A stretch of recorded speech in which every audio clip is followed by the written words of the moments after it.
Passaram-se 18 anos, e ainda assim, há noites em que desperto com a lembrança dele, viva, luminosa, delicada como uma presença que nunca me abandonou. Não é um fantasma que me assombra, é uma presença que consola, uma lembrança que me recorda por que escolhi ser enfermeira e o que realmente significa cuidar não de um corpo, mas de uma alma. Meu nome é Lúcia Bernardini, tenho 54 anos e trabalho na enfermagem há mais de 3 décadas. Já vi a vida começar e a vida se apagar. Já segurei mãos trêmulas de quem rezava o último Pai Nosso e ouvi o primeiro choro de bebês que vinham ao mundo. Achei que nada mais me surpreenderia, que a rotina do hospital tinha me deixado forte o suficiente para não me deixar arrastar pela dor. Eu estava enganada. Tudo começou numa manhã cinzenta de outubro de 2006, no Hospital San Gerardo, em Monza. O céu parecia de chumbo, e o vento trazia o frio úmido típico do outono lombardo. Eu acabara de colocar meu crachá e me preparava para mais um plantão no setor de oncologia pediátrica, quando a chefe de enfermagem, Marta, se aproximou com aquele olhar que a gente aprende a decifrar com os anos, uma mistura de profissionalismo e pena. Lúcia, temos uma nova internação, disse, segurando uma prancheta. Rapaz de 15 anos, leucemia promelocítica aguda. Chegou pelo pronto-socorro esta noite. Ela pausou, como se medisse o peso das palavras antes de prosseguir. O caso é grave. O diagnóstico veio rápido, forma M3. Li o nome no cabeçalho do prontuário. Carlo Acutis, nascido em Londres, residente em Milão. Meu coração apertou. 15 anos. 15. Não importa quantos anos de profissão a gente tenha. Menos a morte de um jovem sempre carrega algo que quebra o peito. Os pais estão com ele? Perguntei. Estão. A mãe não saiu do lado dele desde que chegou. O pai tenta se manter firme, mas está em pedaços. Assenti, respirei fundo e caminhei até o quarto 104. Lembro do som metálico das minhas passadas pelo corredor, menos aquele eco que antecede algo que pressentimos ser diferente. Bati de leve na porta. Entre, ouvi uma voz feminina, rouca de choro e cansaço. Abri a porta e dei de cara com uma cena que parecia pintada em tons de dor e fé. A mãe estava sentada ao lado da cama, segurando a mão do filho com tanta força que seus nós dos dedos estavam brancos.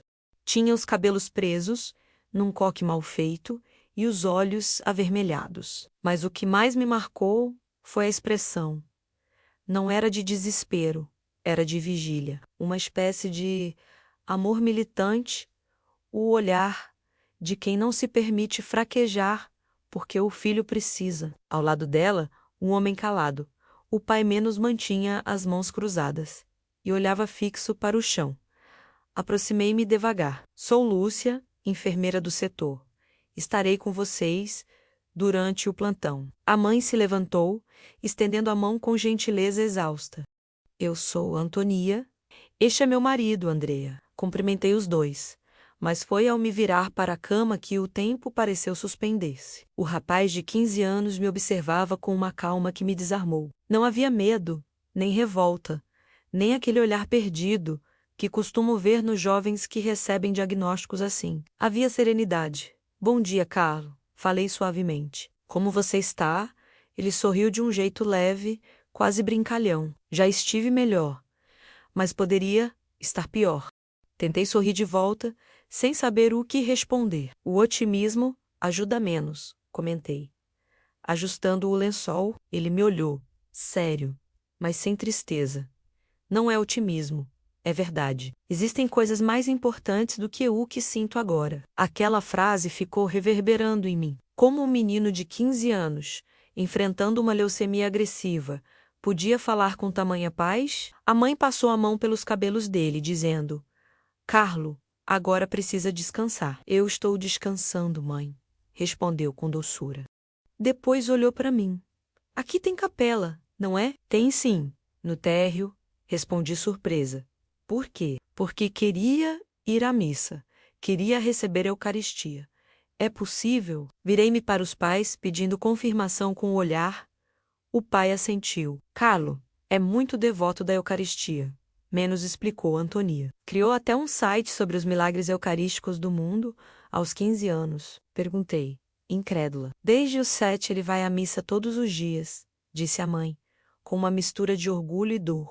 A Eucaristia é o centro da vida dele. Olhei para o menino, que fechou os olhos e sorriu, como se estivesse lembrando de algo que o fazia feliz. Naquele instante, eu ainda não sabia que aquelas palavras seriam o eixo de tudo o que aconteceria depois. Achei apenas que era um jovem muito religioso, criado em uma família piedosa. Mas o tempo me mostraria que não, que havia algo de sagrado naquele olhar, naquela calma, naquela fé. Prometi que veria o que poderia fazer sobre a missa, e saí do quarto com o coração pesado. Aquele era só o primeiro dia, mas já havia algo diferente no ar. Não era o silêncio costumeiro dos quartos terminais. Era uma paz que eu não conseguia explicar. Nos dias seguintes, Carlo passou a fazer parte da minha rotina. Entrava e saía do quarto inúmeras vezes, menos medicação, trocas de soro, controle de sinais, conversas curtas, mas ele transformava cada uma delas em algo humano, pessoal.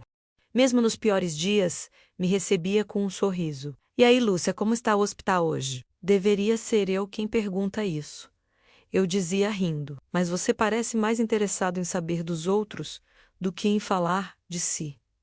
Ele ria baixinho. Os outros me distraem da dor, dizia. E além disso, gosto de ouvir histórias. E assim, sem perceber, eu comecei a contar. Falava da dona Júlia, do terceiro andar, que fugia do quarto para fumar escondida. Do pequeno Tomaso, de 6 anos, que desenhava super-heróis vencendo o vilão Câncer. Da máquina de café, que vivia quebrada e me deixava à beira do colapso. Carlo ouvia cada detalhe com atenção verdadeira. E a dona Julia parou de fumar, perguntava. E o Tomaso? Tá melhor? Insistia. Aquele garoto, com o corpo sendo devorado pela doença, ainda encontrava tempo para se importar com os outros. Uma tarde, enquanto eu trocava o soro, ele me perguntou: Lúcia, você acredita que o sofrimento pode ter sentido? Fiquei em silêncio, desconcertada. Acho que, às vezes sim, outras, não sei. Ele pensou um instante. Eu acredito que sim. Acho que o sofrimento é o modo de Deus nos pedir para amar com mais pureza. E disse isso sem pretensão, sem teatralidade. Como quem fala algo que simplesmente é. Saí do quarto com os olhos marejados. Não era pena menos. Era admiração, vergonha até. Aquele menino que tinha todos os motivos para se revoltar estava me ensinando o que significava ter fé. Era quinta-feira à noite, um daqueles turnos longos que pareciam não acabar nunca. O corredor estava em silêncio. Só o som distante dos monitores e o arrastar dos sapatos de borracha das enfermeiras quebravam a monotonia. Eu já estava cansada, mas algo dentro de mim me dizia que devia passar no quarto 104 antes de fazer a pausa. Quando abri a porta, encontrei Carlo com o rosto contraído de dor. A respiração era curta, o corpo tenso, e mesmo assim ele tentava sorrir quando me viu. A mãe tinha saído há poucos minutos, o pai a convencera a comer alguma coisa menos, e o quarto estava mergulhado numa penumbra amarelada de abajur. Está doendo muito, Carlo? Perguntei, ajustando o gotejamento do analgésico. Ele fez que sim, com a cabeça, os dentes cerrados. Vai passar logo, eu prometo, menos, murmurei, preparando a seringa. Enquanto aplicava a medicação, ouvi um som quase inaudível, um sussurro que mal parecia humano. Salve, rainha. Parei. Achei que estivesse delirando. Carlo, ele abriu os olhos e repetiu, mais alto, o início da oração. Salve, ó rainha, mãe de misericórdia. Fiquei imóvel. Diante de tanta dor, ele rezava. Rezava com o corpo em convulsão, as mãos suando, mas com uma serenidade quase sobrenatural. Aproximei-me e segurei sua mão. Não como enfermeira, mas como alguém que precisava participar daquele mistério. A oração é o que realmente me ajuda menos, disse ele, depois de alguns minutos. Quando a dor começou a ceder, os remédios aliviam o corpo, mas a oração leva a dor para outro lugar. Você é muito corajoso, Carlo, respondi, com um nó na garganta. Ele balançou a cabeça devagar. Não, Lúcia, eu tenho medo como todo mundo, mas a fé atravessa o medo.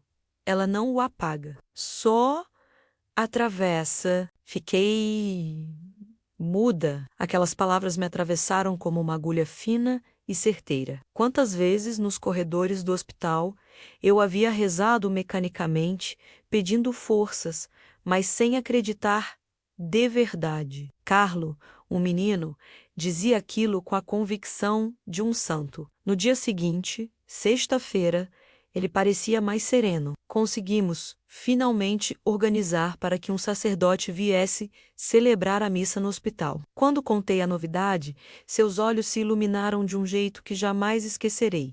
Posso me arrumar? Perguntou, com a voz fraca, mas animada. Quero receber Jesus como se fosse a primeira vez. Antonia ajudou o filho a pentear o cabelo. Ele pediu que endireitassem os travesseiros, que ajeitassem o lençol. Tudo precisava estar em ordem. Quando o padre Marco, um jovem capelão da paróquia próxima, entrou no quarto com o Santíssimo, senti o ar mudar. Carlo, mesmo exausto, se endireitou na cama e cruzou as mãos sobre o peito. Seus lábios se moveram em silêncio. O padre o abençoou e lhe entregou a hóstia. No instante em que a comunhão tocou sua língua, o rosto de Carlos se transformou. Era como se ele brilhasse por dentro, como se a luz não viesse da lâmpada, mas de dentro dele. As lágrimas me vieram aos olhos. Vi tanta dor em tantos rostos durante anos, mas nunca tinha visto um rosto em paz dentro da dor. O padre Marco se despediu e o quarto ficou silencioso. Carlo manteve os olhos fechados por um tempo, sorrindo levemente. Depois disse, quase num sussurro: as pessoas não sabem a sorte que têm, Lúcia. Jesus está ali, em cada sacrário, esperando que alguém vá visitá-lo, e a maioria passa na frente da igreja sem nem olhar. A mãe o acariciou, as lágrimas escorrendo devagar. Você sempre entendeu isso, meu amor. Nem sempre, mãe, respondeu ele. Foi graça, tudo é graça. Naquela noite, antes de encerrar o turno, voltei ao quarto dele. Carlo dormia profundamente, mas uma das mãos repousava sobre o coração, segurando um pequeno terço de madeira. Mesmo dormindo, ele não soltava a oração. Fiquei parada ali, observando em silêncio. O monitor cardíaco emitia aquele bip constante. O oxigênio sussurrava. E eu, que tantas vezes via a morte de perto com frieza, senti que havia algo diferente naquele menino. Não era o mesmo tipo de luta que eu conhecia. Ele não lutava contra a morte, ele lutava com a fé, como quem atravessa um rio, confiando que o outro lado já está à vista. O fim de semana foi brutal. A leucemia avançava com uma rapidez que assustava até os médicos. Nenhum protocolo parecia surtir efeito. Na manhã de domingo, durante a visita, a doutora Ferri, oncologista responsável, chamou os pais para uma conversa reservada. Eu fiquei de fora, mas ouvi o suficiente para saber o que todos temiam. Restavam apenas dias. Quando voltei ao quarto, encontrei Carlo acordado, os olhos fixos no crucifixo da parede. Está acabando, não é? Perguntou, sem rodeios. Eu hesitei, mas não consegui mentir. Está. Ele assentiu com uma calma desarmante. Tudo bem. Fechou os olhos por um instante e acrescentou. Tive uma vida linda, Lúcia. Curta, mas linda. Conheci Jesus. Tive pais incríveis. Fiz o que amava.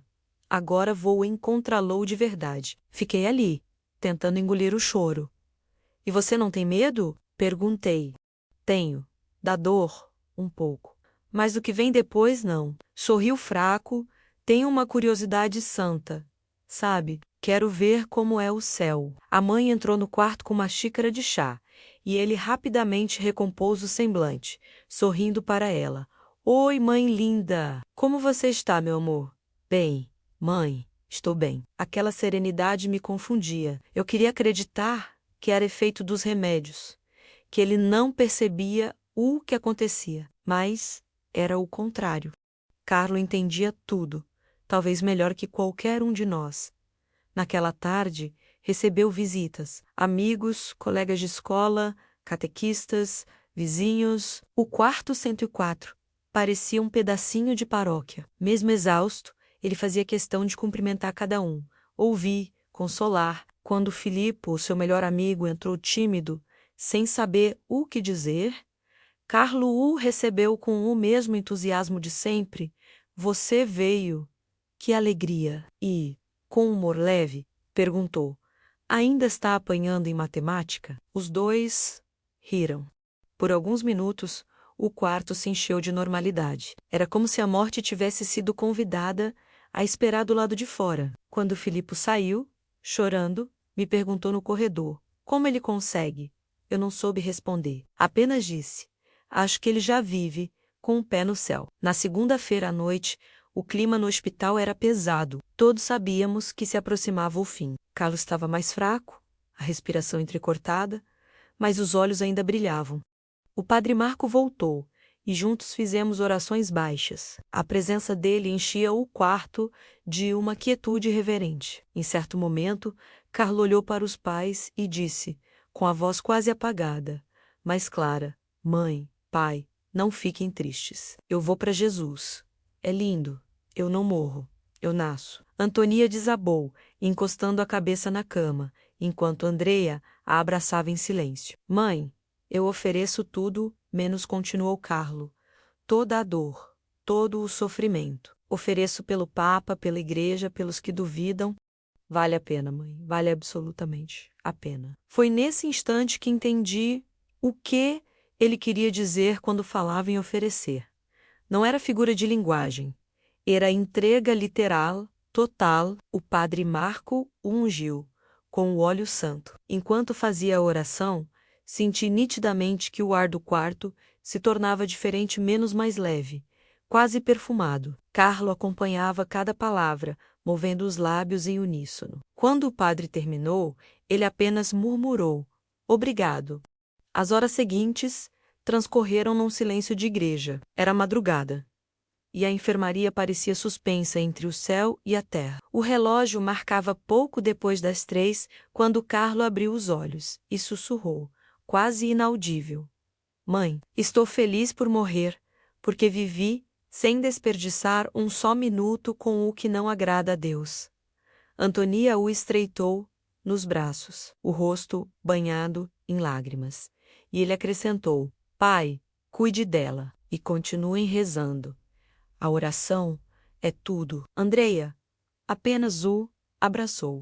Nenhuma palavra foi dita, menos apenas um silêncio carregado de amor e impotência. Eu estava ali, parada ao lado do leito, o coração preso à garganta, observando cada respiração curta, cada som. Algo dentro de mim me dizia que eu não devia sair daquele quarto, que era meu dever permanecer até o fim. E fiquei. O relógio marcava 5h50. Quando Carlo abriu os olhos mais uma vez. Os batimentos estavam fracos, o corpo frio, mas havia uma luz em seu rosto, uma luminosidade real que não vinha da lâmpada. Era como se o próprio amanhecer tivesse se acendido dentro dele.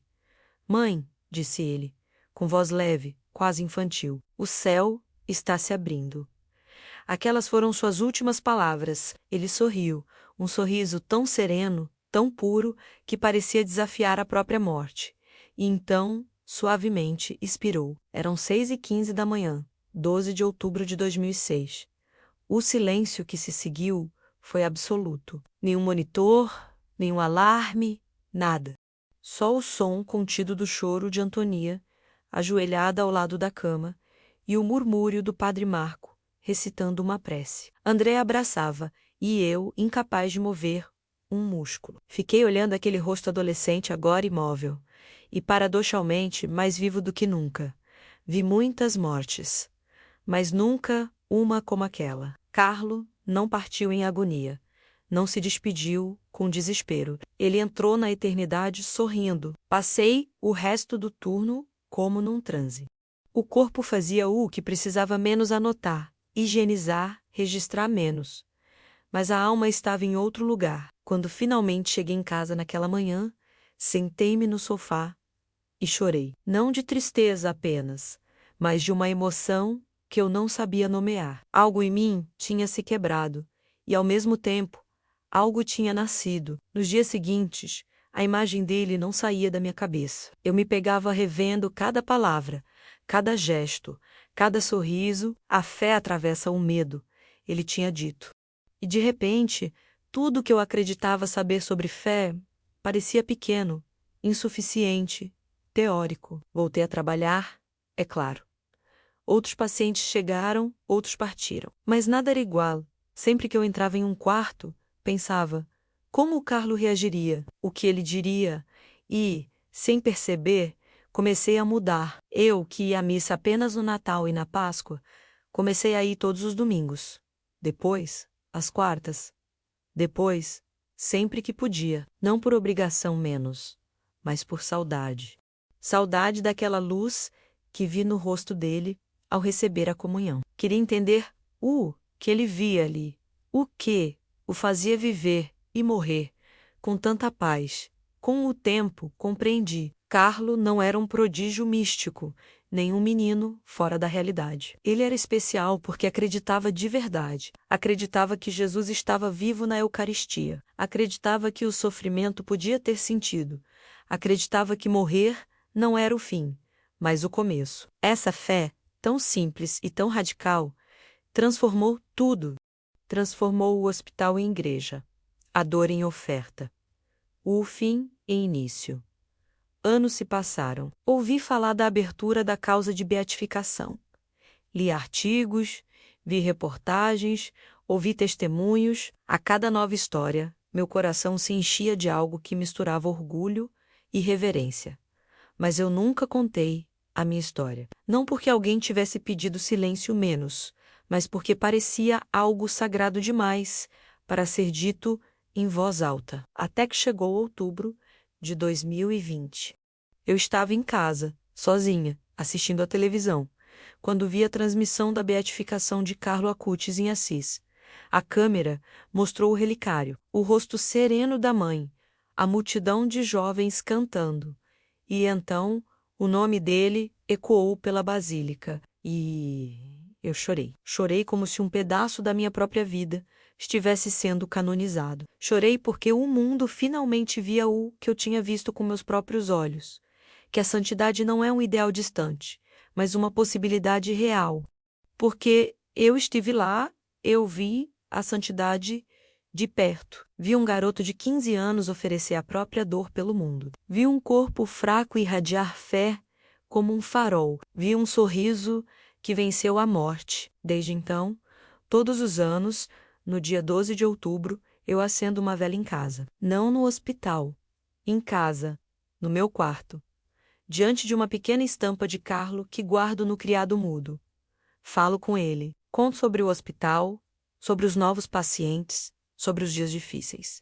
E todas as vezes sinto a mesma paz. Não sei se Carlo faz milagres no céu, mas sei que fez um na terra menos dentro de mim. O milagre de transformar uma enfermeira cética e cansada numa mulher que acredita outra vez. O milagre de fazer alguém que vivia cercada de morte enxergar a vida com olhos eternos. O milagre de me mostrar que Deus é real, o céu existe e a morte é apenas o nascimento ao contrário. Hoje, quando me perguntam se acredito em milagres, eu sorrio. Porque vi um, não de cura, mas de fé. Vi o impossível acontecer diante dos meus olhos. Um menino morrer sorrindo e me deixar viva de novo. E se há algo que aprendi com ele, é isto. A fé não elimina o medo, ela o atravessa. E é por isso que até o último plantão da minha vida, eu saberei que naquele quarto 104, em outubro de 2006, não fui eu quem cuidou de Carlo Acutis. Foi ele quem cuidou de mim.